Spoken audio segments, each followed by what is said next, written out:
Lorena, bonjour, merci d'avoir accepté cette interview pour le média Augure. Tu es auto-entrepreneuse, tu t'es formée à la médecine alternative en Asie, tu as lancé ton activité de réflexologie sur Angers. Nous serons deux à te poser des questions sur ton parcours et ton domaine professionnel. Tu étais à l'origine dans le domaine humanitaire, tu as également enseigné le français à l'étranger et tu as décidé de tout quitter pour partir étudier les massages, la médecine chinoise et la méditation en Asie. Peux-tu nous expliquer quel a été l'élément déclencheur de ta nouvelle vie et comment tu as organisé ce départ? Alors bonjour à tous les 2. Alors effectivement, j'ai connu un parcours un petit peu, alambiqué. Dans un premier temps, comme tu disais, je m'étais orientée vers l'humanitaire, donc j'étais pas mal à l'étranger au cours de mes études et puis de ma vie professionnelle.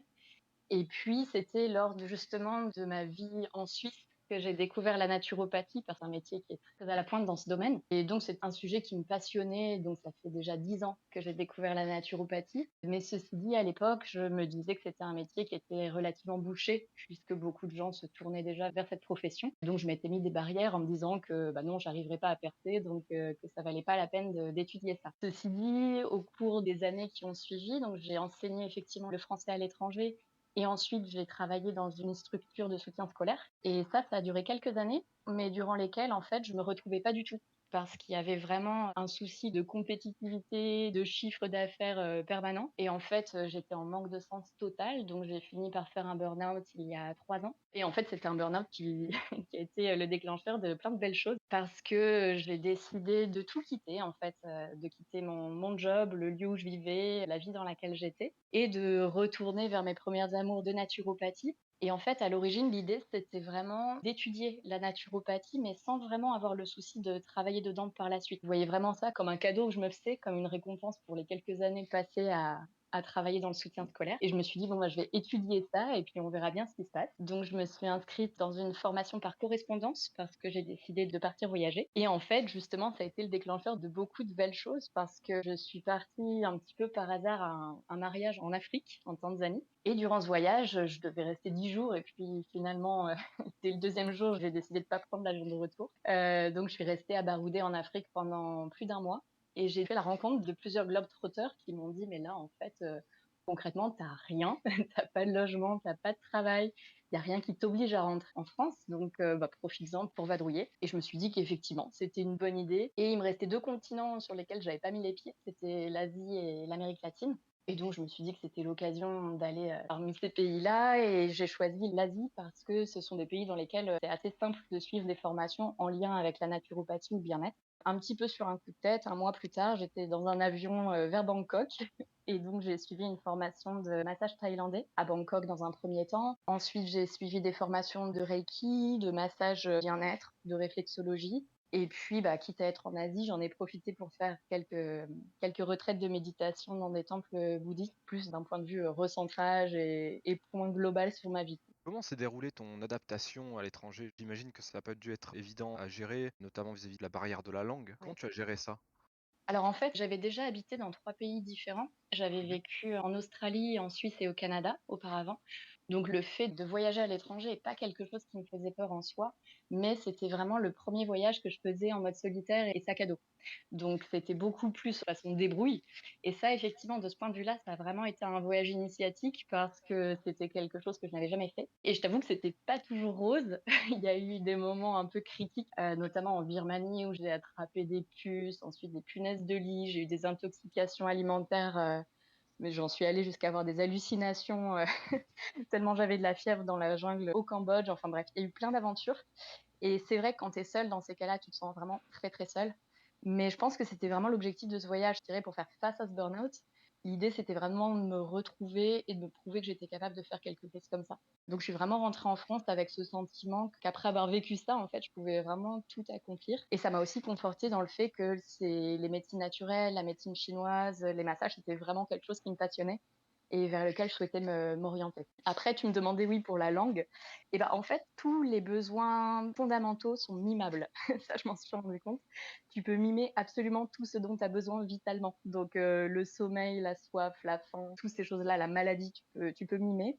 Et donc, j'ai beaucoup mimé parce que j'ai été pas mal invitée par des locaux qui parlaient pas un mot d'anglais. Et en fait, ben, on arrivait toujours plus ou moins à se comprendre. Alors, évidemment, t'as pas des longues discussions philosophiques, mais globalement, on s'en sortait bien.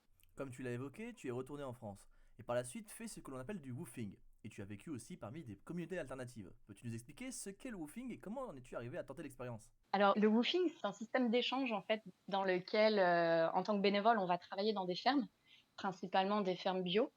Et le concept, c'est qu'on n'est pas payé, mais on est nourri et logé par l'habitant, qui à son tour en fait nous enseigne des techniques, notamment orientées maraîchage. Et à l'origine, les premières expériences de woofing que j'ai eues, c'était lorsque je vivais au Canada. J'avais notamment travaillé dans un ranch à bisons et dans des fermes de plantes médicinales. Et à l'époque, c'était vraiment le besoin d'apprendre à faire quelque chose de mes 10 doigts, parce que j'avais fait beaucoup d'études purement académiques, mais je savais absolument pas planter des tomates ou m'occuper d'un potager. Donc, c'était vraiment par un souci d'apprendre la vie, en fait. Et puis, en faisant ces expériences-là, j'ai découvert que apprendre comment cultiver les plantes médicinales, notamment, était quelque chose que j'adorais. Donc, je me suis dit que rentrer en France et suivre mon cursus de naturopathie tout en appliquant sur le terrain la connaissance des plantes, c'était vraiment quelque chose qui serait un vrai plus. Et puis aussi, un autre détail tout bête, c'est que j'ai l'impression que dans ma vie, j'ai toujours été aux quatre coins du monde pour voyager. Et c'est vrai qu'on va rarement dans notre propre pays, donc c'était aussi pour approfondir en fait les connaissances de la France, tout simplement. Et puis par le woofing, j'ai effectivement rencontré, alors je parle de communautés alternatives, c'est-à-dire que je suis allée rencontrer des gens qui vivent, qui tentent de vivre sans argent. Donc c'est des communautés souvent, c'est vraiment le parfois le cliché des gens qui vivent dans des tipis, dans des yourtes, des vannes, des caravanes et qui vivent, plus ou moins en autonomie en fait, souvent avec du maraîchage et puis aussi avec beaucoup d'entraide, beaucoup de collaboration entre les communautés. Et ça a vraiment été quelque chose que je voulais découvrir de l'intérieur parce qu'on en entend parler, mais je savais pas si ça fonctionnait réellement. Et voilà, je me disais que j'avais du temps, c'était l'occasion d'aller découvrir tout ça et c'était vraiment hyper formateur. Je suis ravie d'avoir découvert tout ça, même si je pense pas forcément que ça me corresponde en tant que tel, mais c'était vraiment de très belles rencontres. Et puis comme c'était l'année du Covid, évidemment, je pouvais pas trop voyager à l'étranger, donc ça m'a permis aussi de me recentrer sur la France et j'ai découvert beaucoup de belles choses. Tu parlais justement de ces gens qui essayaient de vivre, un petit peu à l'écart sans argent. Tu disais, justement, en y allant, tu ne savais pas si ça fonctionnait, comment réellement ils Mhm. vivaient. Et du coup, est-ce que tu peux nous en parler un petit peu plus? J'ai fait la rencontre peut-être d'une dizaine de communautés différentes.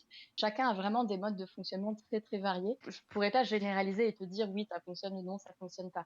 Moi, de l'expérience que j'en ai eue, je trouve que c'est un système, moi, qui me correspond pas parce que c'est souvent des systèmes qui sont un petit peu en vase clos quand même si justement il y a des interactions avec d'autres communautés, ça reste un petit peu le même type d'état d'esprit. Et au-delà de ça, en fait, de vivre totalement sans argent, moi, j'ai pas rencontré de communauté qui y arrivait. C'est-à-dire que ne serait-ce que pour te vêtir, tout ce qui est les énergies, même si tu utilises des panneaux solaires, mine de rien, il faut acheter des panneaux solaires. Donc, j'ai pas vu de communauté qui arrivait à vivre sans argent. Alors beaucoup vivent avec des aides type RSA dans un premier temps, vivent avec du troc. Dans une communauté où j'ai passé pas mal de temps en Dordogne, on allait faire les marchés, donc on allait vendre sur les marchés à prix libre. Et c'était très chouette parce qu'en fait, les gens étaient assez interloqués de voir que les légumes se vendaient à prix libre. Donc ils posaient des questions, ils s'intéressaient à notre mode de vie. D'un point de vue humain, c'était vraiment très très riche. Maintenant, je n'ai pas rencontré de communauté qui soit assez ancienne, si tu veux. Je sais que ça existe, mais moi, j'en ai pas rencontré, donc je pourrais pas te dire si c'est un schéma qui fonctionne vraiment sur de la longue durée. Je pense que beaucoup de personnes y passent quelques temps dans leur vie, quelques années éventuellement, mais la plupart finissent par en ressortir en fait. Tu as, par la suite décidé de parcourir la France en van, à la recherche d'un lieu de vie. Tu as eu un coup de cœur pour, la ville d'Angers. Donc tu as Oui. ainsi, lancé ton activité de réflexologie en parallèle d'un emploi en temps partiel que tu as trouvé là-bas.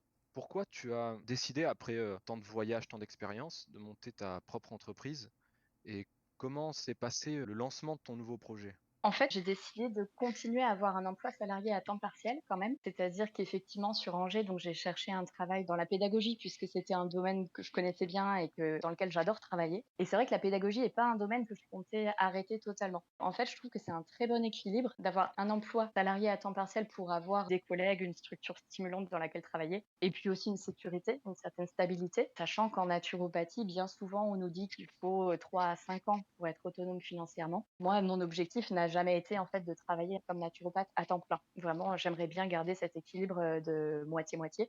Comment ça s'est déroulé? Alors dans un premier temps, je suis vraiment partie de zéro parce que je connaissais absolument rien ni personne sur Angers. Donc je me suis inscrite à la chambre du commerce et j'ai suivi de façon très assidue les réunions, les conférences et ça m'a beaucoup aidée en fait parce que vraiment ça m'a permis d'avoir un cadre, de savoir un petit peu où j'allais parce que c'est vrai que monter un projet toute seule sans aucun support autour de soi, c'est pas évident. Ensuite, je me suis attaquée, assez seule à la partie communication, marketing. Ça a été tout un casse-tête de savoir comment trouver mon nom de société, comment faire, un visuel et cetera. Je t'avoue que j'étais pas du tout à l'aise avec cet exercice-là et à la fois, j'ai décidé de pas trop déléguer cette partie parce que je pense que c'est assez formateur. Je pense que sur du long terme, c'est des choses qui sont très utiles à savoir, à maîtriser et je n'avais absolument pas l'âme d'une auto-entrepreneuse de base. Ça a jamais été un objectif en tant que tel, je te dirais. Mais je suis tellement passionnée par la réflexologie, les massages, qu'en fait, j'ai décidé d'essayer. Sachant qu'en tant qu'auto-entreprise, on n'a pas beaucoup de risques. C'est-à-dire que si je vois que ça fonctionne pas d'ici une année ou deux, je peux bien évidemment arrêter à tout moment. Voilà, j'ai décidé de tenter l'expérience pour me dire, bah voilà, je vais tenter. Si ça marche, tant mieux et ce sera super. Si ça marche pas, et ben, de toute façon, ce sera toujours ça de prix et puis de l'expérience en plus. Mais c'est vrai que c'était l'idée de ce projet, c'était vraiment de le lancer par passion, tout en gardant quand même un travail à temps partiel en parallèle, oui.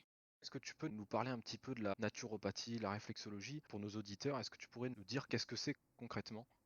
Alors, la naturopathie, c'est le fait de retrouver la santé par des moyens naturels. Donc, ça peut être par les plantes, par les huiles essentielles, mais aussi la respiration, les massages, beaucoup par l'alimentation aussi.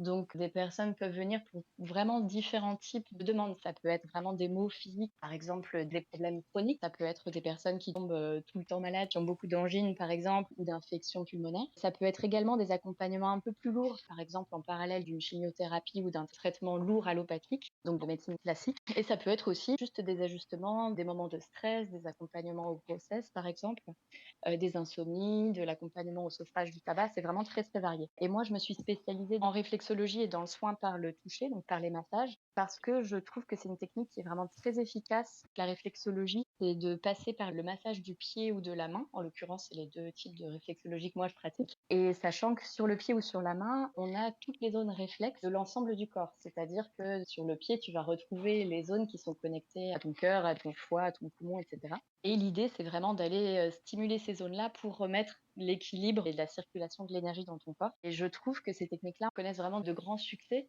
d'autant que la personne n'a rien à faire. Vraiment, la personne qui est en face de moi, elle profite du massage et son corps se rééquilibre par lui-même, par l'action du toucher. Donc c'est vraiment des méthodes qui sont très belles, très douces et qui permettent des bulles de cocooning un petit peu. Et c'est vraiment d'apporter ce bien-être aux gens, en fait. De sentir la personne qui se relaxe et qui ressort toute radieuse d'une séance, c'est vraiment ce qu'il y a de plus beau. Et puis de redonner vraiment cette connexion au corps. Parce que je pense vraiment que le corps est une boussole qu'on a tendance à pas toujours écouter. Et en fait, si on se reconnecte vraiment à nos sensations, on peut vraiment déterminer vers quoi on doit aller, ce qui est bon pour nous, etc. Donc c'est aussi de redonner de l'autonomie aux personnes et pas juste de leur dire bêtement faites ça, mais vraiment de les reconnecter avec ce qui est bon pour elles en particulier. C'est très individualisé. Dans un monde en constante évolution et où domine la médecine moderne, est-ce que la médecine traditionnelle a sa place? Alors, je pense que justement, les gens ont vraiment un besoin viscéral de retour vers la nature. On le sent beaucoup en plus depuis le Covid. Il y a vraiment un intérêt croissant, que ce soit pour le retour à la simplicité, le retour à l'autonomie. Les gens ont, je pense, besoin de reprendre leur santé, leur corps en main. Ils se rendent bien compte que prendre des cachets, c'est bien mignon, mais que ça résout pas forcément le problème de fond. Et puis, il y a aussi cette question de reprendre soin de soi qui a été vraiment mis en avant par la période de confinement où les gens étaient souvent un petit peu seuls et puis avaient besoin de se reconnecter. Donc, je pense que vraiment, il y a un bel avenir pour les médecines alternatives dans le sens où beaucoup de gens ont ce besoin et de plus en plus de demandes de médecine alternative. Après, bien évidemment, il y a aussi des dérives, ça, c'est certain, comme un petit peu dans toutes les professions, je te dirais, mais je pense quand même que les médecines alternatives un petit peu sérieuses ont un bel avenir devant elles de toute façon, parce qu'on va de plus en plus avoir besoin de se reconnecter à la vraie vie, à la nature, et justement pour échapper à ce monde qui va beaucoup trop vite par rapport à ce qu'on est capable de supporter, de vivre et puis qui est devenu quand même très, très artificialisé, quoi. Comment vois-tu par conséquent l'avenir de ta passion et de ton projet en parallèle de ton métier?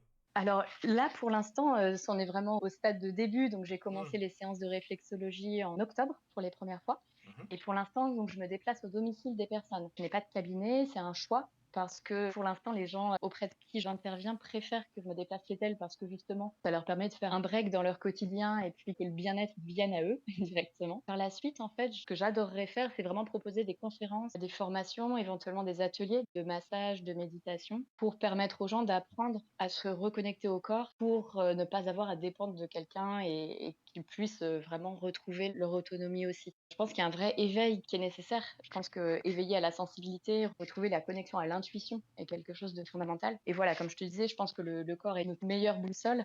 Et ça, je pense qu'on a beaucoup tendance à l'oublier dans la société actuelle où on a la contrainte des horaires, de la rentabilité. Et si on se recentre un petit peu, on se rend compte qu'il y a beaucoup de besoins qu'on n'écoute pas. Et que si on prenait un petit peu le temps de les écouter, on se sentirait certainement beaucoup mieux. Par la suite, effectivement, j'aimerais bien continuer à développer ça et à développer une clientèle sur Angers ou ailleurs. D'ailleurs, je suis pas forcément fermée d'un point de vue géographique.